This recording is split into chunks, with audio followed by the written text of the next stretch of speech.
Who's your favorite? Who's that? Okay, ladies and gentlemen, please pay some attention here. Okay. ये बहुत ही वो होने वाला है. Who is it? Who is it? I want to know. Shakib Khan.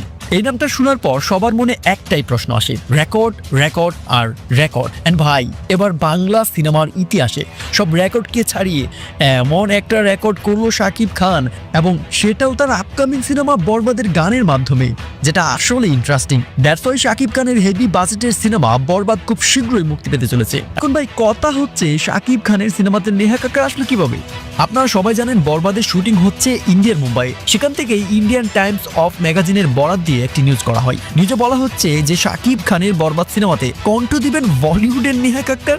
I think Mumbai shooting চলাকালে মেহেদী হাসান হৃদয় এবং Neha কাক্কারের personal meeting engage হয়েছে। And guess what, final হয়ে গিয়েছে বরবাদ সিনেমাতে কণ্ঠ দিতে চলেছেন বলিউডের জনপ্রিয় singer Neha Kakkar. I think Bangla সিনেমার প্রসঙ্গ আসলেই সিনেমার গানগুলো থাকে সবার উপরে। বিগত দিনে শাকিব খানের বেশ কিছু সিনেমার অভিনয় কত টাকা আয় করলো, কি রেকর্ড করলো না করলো, সেগুলোর চাইতেও বেশি চর্চাই ছিল সিনেমার গানগুলো। দ্যাটস ওয়াই সর্বশেষ তুফান সিনেমা রিলিজের পর তুফান সিনেমার বেশ কিছু গান হিউজ জনপ্রিয়তা পেয়েছিল। সেই দিক খেয়াল রেখেই বরবাদের পরিচালক মেহেদী হাসান হৃদয় এবং মেগাস্টার শাকিব খান বরবাদে নিয়ে আসছে বলিউডের এবং এশিয়া মহাদেশের সবচেয়ে জনপ্রিয় সিঙ্গার নেহা কাক্কারকে।